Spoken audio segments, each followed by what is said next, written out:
Hi, everyone, and welcome to our next episode. I'm sitting here with Peter, who has tons of experience placing candidates in the security space. And this is exactly what we are going to talk about, Peter, right? So you placed over the last 12 years, 13 years or so, over 600, 700 candidates in the security space, which is really crazy, right? Mm-hmm. So you must have a lot of experience. And before we dive deeper and we unpack all of this, why don't you tell us what makes hiring in the security space so unique? Good evening. Thank you very much for the intro. I'm happy to be here as always. What makes it unique is it's the ever changing and evolving tech stack in the security world. You have old technologies. You have old technologies slowly coming end of life or becoming obsolete or being replaced by the whatever is the next big thing, whether it's something on the network or the cloud or something AI related. The security is constantly pushed forward, and the bad guys always come up with smart ideas how to maintain the edge. So you have to keep up your pace and utilize the full range of technologies to be able to maintain your security posture. Yeah. Well, and there are so many different roles within the security space. Based on your experience, which ones are the hardest to fill? I can't think of the hardest one straight away. There is a lot of unique and specific skills mixes which are making them a little bit unique or special or tough to find. I'd say the security researchers, perhaps the threat intel researchers, threat intel analysts, people who are monitoring whatever new is caught in the network and ends up in a sandbox, and they reverse engineer it and investigate it. Those people are on the forefront of what is happening, and they are in the trenches. If you can imagine, this is a battle between the bad guys and the good guys, keeping the world safe. They are in the trenches. They are where the battle is the fiercest, and they are seeing the newest development in how the bad guys exploit the network or the applications. And that's the people who has the most unique skill set and the highest impact on your business. That's the people who check what the trends are and help you stay on the edge of what is happening. I'd say those would be the most unique or toughest to find. Everybody's after them. They are well looked after. And it's not easy to train someone to the level where this person is effectively capable of doing that job and research newly caught exploits. Yeah. And you've successfully placed candidates for companies such as Fortinet, Zscaler, SourceFire. I mean, there are lots of companies that may be hiring these days. Based on your experience, which companies are pushing this really hard as of today, 2025? What companies are still hiring like crazy, like there is no tomorrow? So the security hiring has changed a little bit in the last, I don't know, let me call it the post-COVID times. A lot of rationalization and perhaps a little bit of consolidation on the market, which is still going on today. You see large companies taking over smaller, very interesting startups which are having the edge, the technological edge. And you see a lot of consolidation happening in the last 2-3 years. But before that, the hiring was really, really massive. We're talking pre-COVID and during COVID, the hiring was really, really intensive. And everybody all across the board, whether it's the startup, hyper-growing scale-up, or large corporates, everybody was hiring. And I was experiencing headcount growths 30-35+% year over year. Wow. In companies with several thousand people and globally. So it was really, really intensive. It became a little bit less intense, but I have seen the statistics recently, and it looks like the certain type of roles are filling in the gap of this rationalization. And so on one side, a hiring or recruiting of a certain type of roles shrunk 20-25%, but you see a little bit upscale or increased demand on the side of the very highly specific jobs. Just to name a few specific jobs which are connected to AI, ML, cloud security, and so on. So the total number or total volume of let's call it the openings out there on the market is the same as before, like 4 or 5 years ago, but the structure of this slate has changed massively. Looking forward to the new technologies, yeah. And who is hiring? Pretty much everybody. The main players like Fortinet, Palo Alto Networks, CrowdStrike, McAfee, Rapid7, they're all hiring a lot. But I would say the hiring intensity is equal in every size of the company. Yeah. The startups are hiring for their first people and building up their future leadership team. The scale-ups are looking for the volume, and the big, massive, global, well-established players, if they want to maintain the edge, they just simply have to. Well, you mentioned some crazy numbers. The annual growth, 30+%. That's just insane. So what was it like from your perspective when you were recruiting so many people? I mean, you must have had like a placement every week, right? It was pretty hectic, to be perfectly honest. Yes. We were hiring a lot of recruiters just to cope with the workload, simply because everybody was stretched to 120, 130%. And there was a new requisition happening, handful of times a month. We were opening new recs left, right, and center, hiring and closing at the same time. So you closed one rec, you open 2 new ones in a different location. So it was pretty intense. I remember hiring like 80 plus hires a year. So that's yes, one or two a week. Sometimes more, sometimes less, sometimes 3. Sometimes you are on holiday. So it equals to somewhere in the 1 to 2, 1.7, 1.8 if you consider there's a 54 weeks in a year. Yeah, it was immense, but rewarding, and you could find a smart way how to make it easier for yourself and focus on what is productive, what brings you the most of result. Awesome, cool. Now some people say there is this talent shortage. Would you say that there is really a talent shortage, or companies just don't know how to recruit the suitable candidates and they do it all wrong? So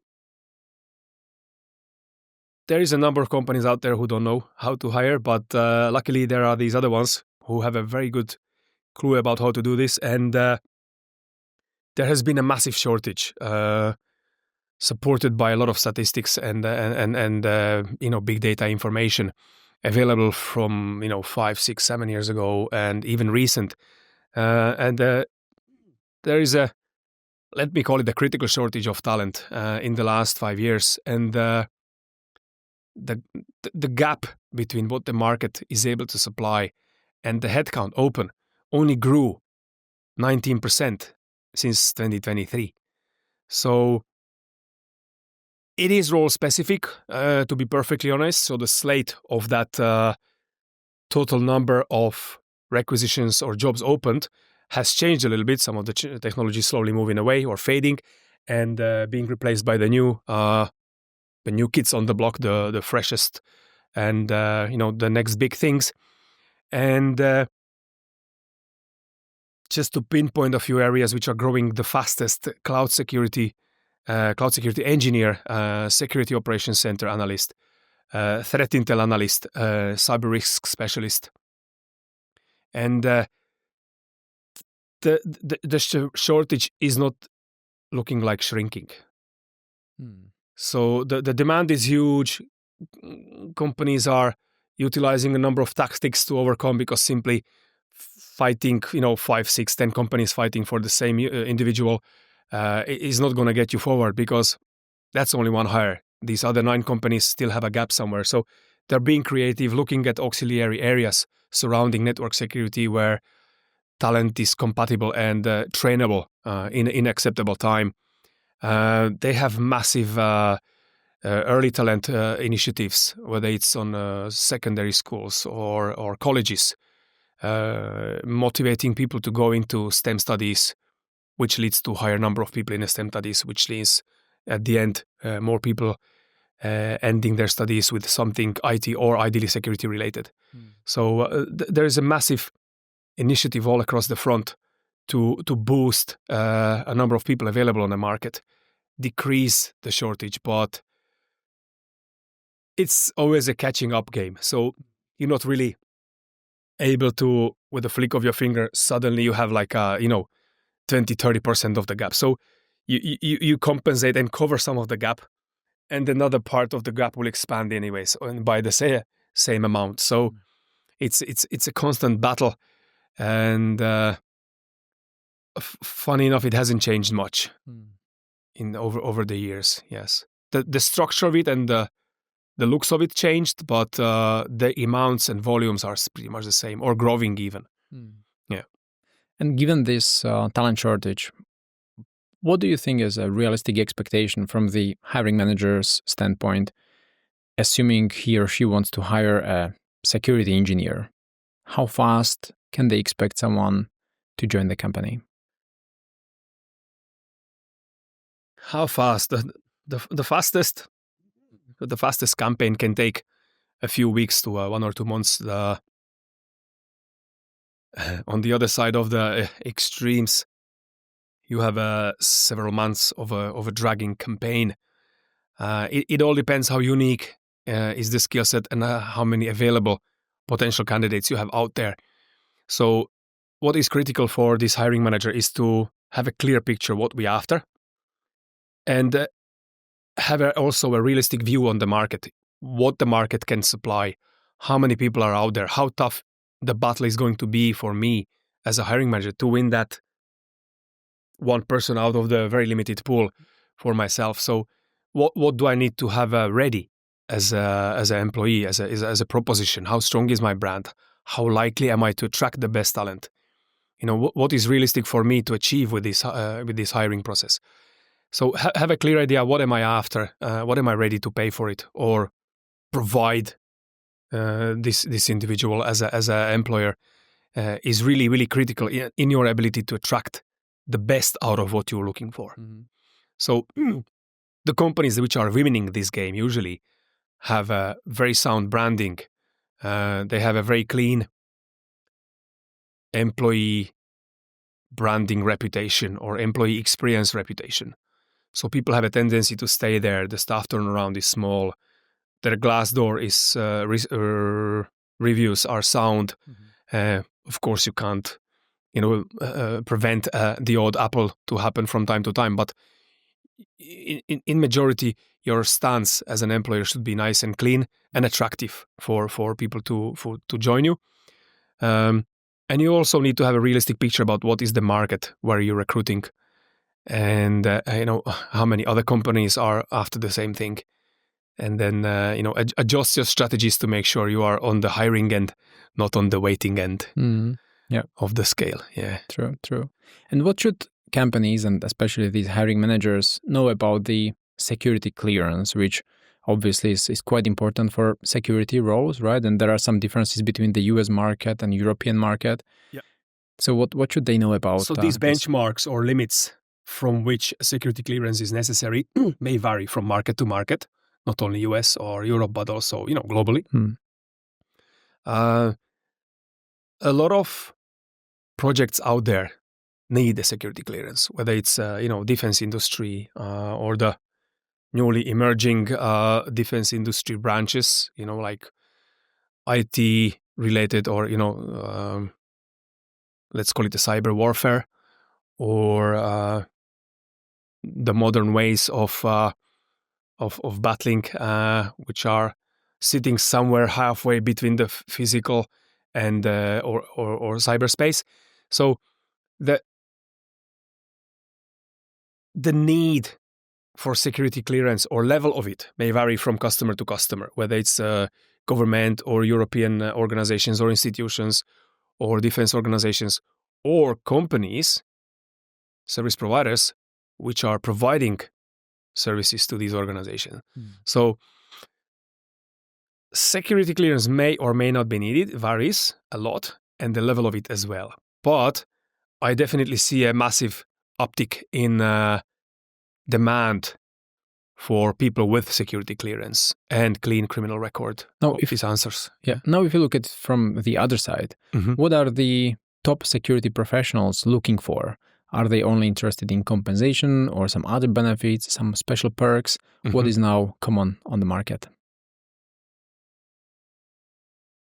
Compensation is definitely up there, but a lot of companies realize this, and usually companies in the security vertical are, especially the better ones, the better half of them, have a realistic view of the market, and they're ready to pay what they need to attract those upper side of the scale candidates. What the people are looking for the most is definitely, these people are genuine techies, so they are after the tech stack and level of autonomy. How limited or, on the other hand, open will their role be to experiment and tinker, play around with different tools, and also the purpose. They quite often after, the ethical side of things and the purpose of things. Again, this is individual, varies from a candidate to candidate, but this is what I hear quite often.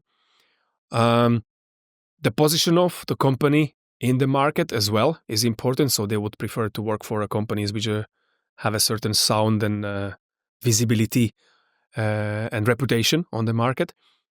And some candidates like to work for a more established, more structured companies. Some candidates prefer to work for the less established, less structured, early stage of life type of companies where they have a lot of freedom and autonomy, and they have a lot more room to grow, both themselves and the company. So I hope this answers your question. Yeah, it may vary, but definitely the need is out there, and people with security clearance can tap on a bigger basket of opportunities. Yeah, well, you must have engaged with thousands of candidates over the last 10, 15 years, right? So do you recall some really tough placement, something that stuck in your mind, something like, hey, this was really difficult because the hiring manager had strange requirements, or maybe the candidate pulled back in the last moment? Was there anything like this? There was a good few of them. I can think of. Basically, every fifth or sixth hire was like this. Had a certain a memorable element to it. What was happening quite often is that, especially in fast-growing companies, whether startup or scale-up scenarios, and you can have a very fast and hyper-growth scale-up or startup situation happening in a well-established company, which has a specific branch which evolved to a stage where they came up with a new idea or a new bundle or a new product, which has a massive demand. So suddenly they're becoming a startup, even if they're part of a larger company.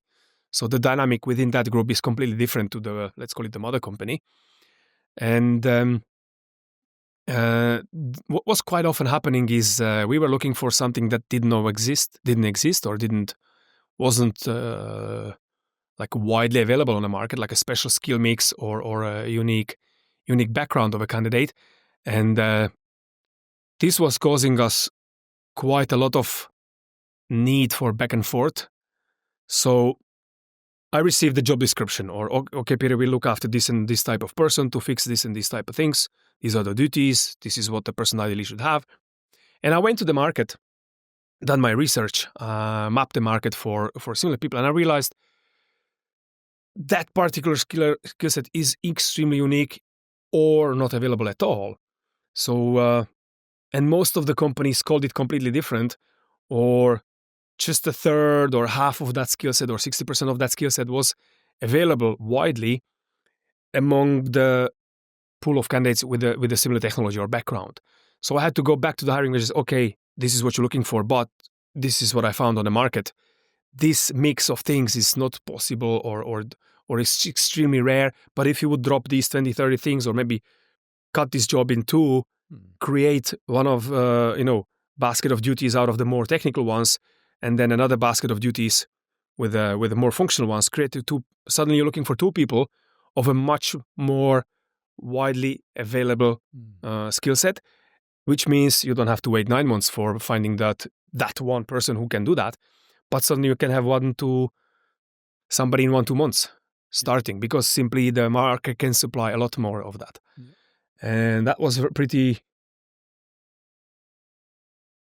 lot of work was needed with the hiring manager, with market data, market intelligence, do my mapping, calibrate my mapping, come back with market knowledge, them changing, okay, we can change this around or split it down to duties.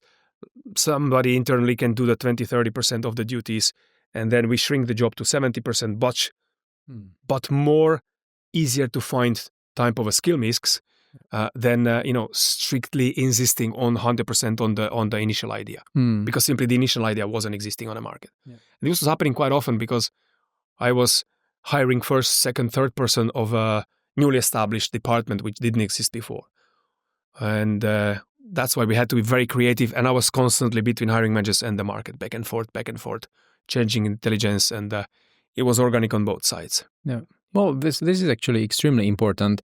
And often hiring managers who engage junior recruiters to fill those roles, they lack this expertise, right? And it's just someone who has been working on these tough roles over and over again can spot these inefficiencies, right? And or has a beaten path. Exactly. How to work with something that doesn't exist yet, and with a little bit of back and forth and trial and error, to let it settle, let it crystallize to something which is more solid and more realistic. Because quite often the hiring managers have a dream, which is quite often far from reality, and the smart recruiter's job is to make sure those two are close enough to make a hire out of that.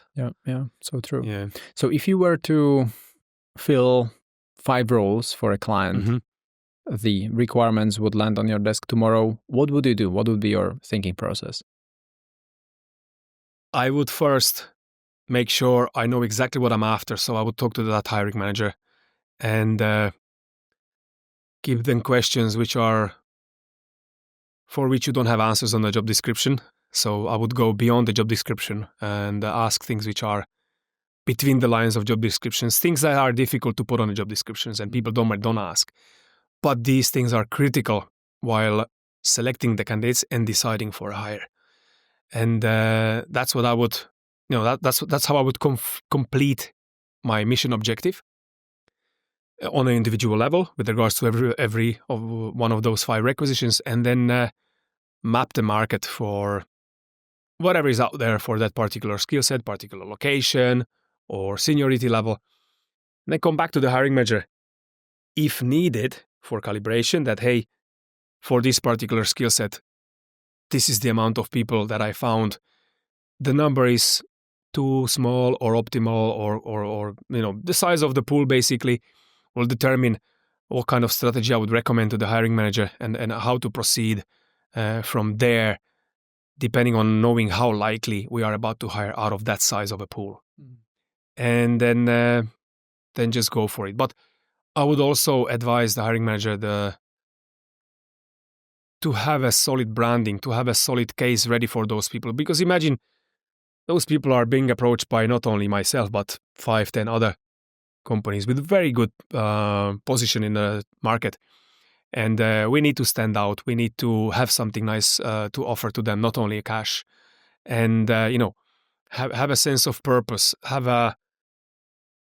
a future prospect, have something attractive, so, like a vision, something that will draw people to you, something that people can associate themselves with, something that's beyond money.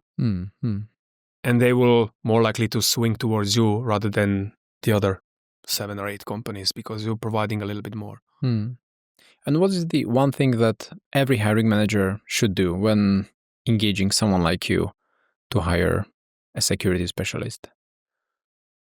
First and foremost, knowing what they want and be ready with a realistic budget for that. Quite often I see that, as I mentioned earlier, the distance between the dream and reality, that they want a 5-leg dog or a unicorn while having less than half of the budget. that you need for a 5-legged dog or a unicorn. So it's good to have somebody to compare their ideas with, somebody who has the market knowledge and placed a lot of that. Imagine a solid recruiter placed dozens of people per year. He has been hiring every week twice, while the hiring manager maybe is going to hire once, twice in this year, maybe 5 times if it's more busy. So, no, it's like when you're selling your house. You're selling your house once, twice, 3 times a life, but there are people out there who sell 3, 4 houses a day. So they have a better idea how it's done. Yeah. Good one. And where do you think the biggest battles are going to happen when it comes to hiring security professionals in the next 12 months? So the development in technology these days is pretty fast, and we see new things every 3-4 months popping up like mushrooms after rain. So a lot of the development and evolution in certain technologies which are shaking also the security industry will help you determine how the market is going to look like from 12 months today. I'd say the companies who embrace these new technologies and put it into their tech stack and follow the trends will have the most attractive stance in comparing with the rest of the competition. So who will not stay behind or lag behind? Companies which will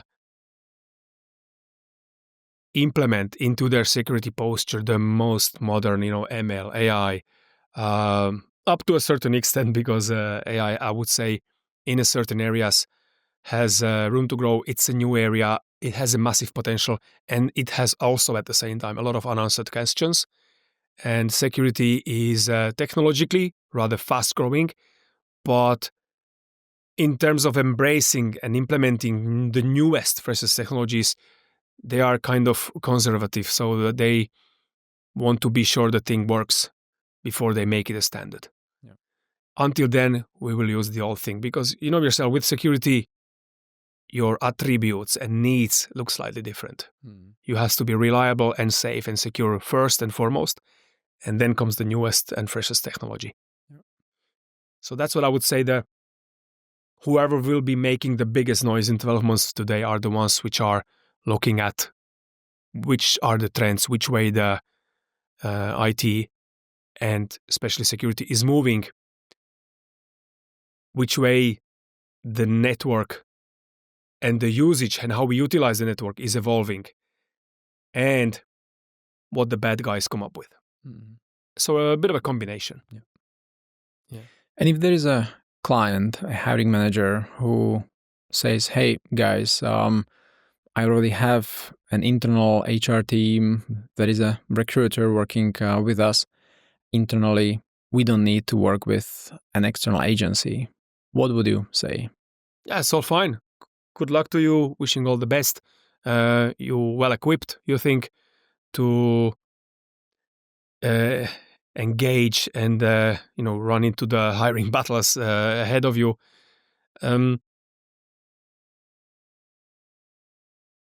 How people look at how well they are equipped to deal with their hiring challenges tells a lot about how much they know or don't know about it. So they may think, okay, I have a recruiter dedicated to this. The recruiter has 3-5 years experience in the IT, general IT, not recruitment specific. Yeah, I'm fine. I'm good.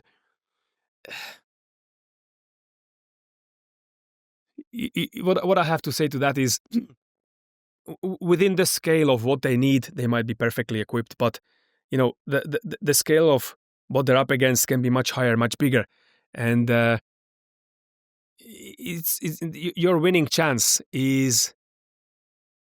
comes hand in hand with what's the quality of your players in your team.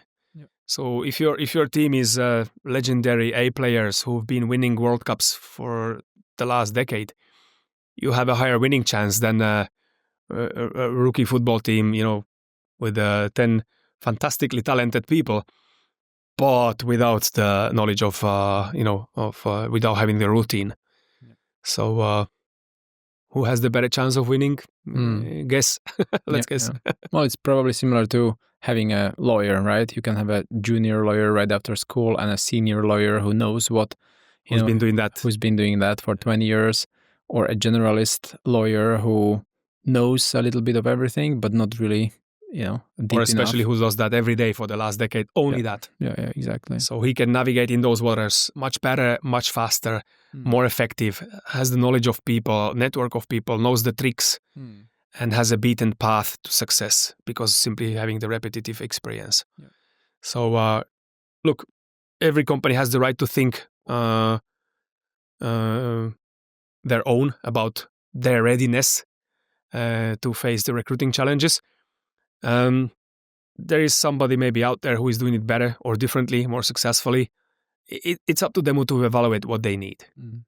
So if we flip this around, how can the hiring manager know now is the right time to call someone like Peter? As soon as they have a hiring need, because they have the need identified, they know what they're looking for, they have a certain pain, growing pain, they know they need to have a specialists thrown at it. Because the well-equipped recruiter with market data and having the mileage and having the experience and having the knowledge of the whole landscape of whereabouts this hiring about to happen can consult and provide a lot of incredibly smart information, not only widely available, but information that is not widely available, information that is you can only acquire by doing it, trial and error, back and forth, numerous times, repetitively, and can simply make that hiring a lot less painful, effective, faster, maybe even cheaper at the end in the long run, and just providing excellent experience to the hiring manager, involving a well-equipped professional as soon as they have an idea about their need, because they can consult them on the geographical locations, availability of talent, how much budget they need to have, what they can get for various budget or salary levels, what they can expect to get,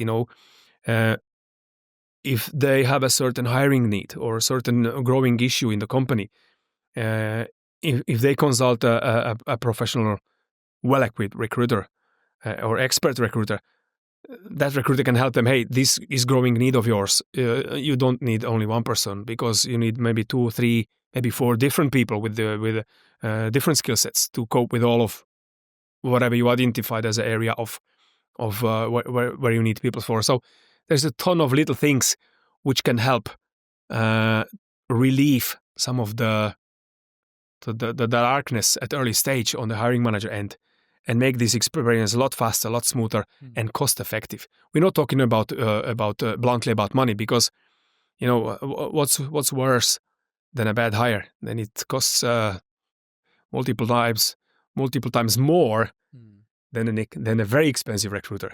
Yeah, so true. So you pay for peace of mind. Yeah, true. Well, Peter, we wanted to keep this episode today shorter, and we've been talking for over half an hour again, which is great. We have a lot of topics to discuss, but let's leave some of the questions for next time as well, if you agree. Absolutely. Cool. So thanks for joining, and I'm looking forward to the next one. My pleasure. Awesome. Thank you.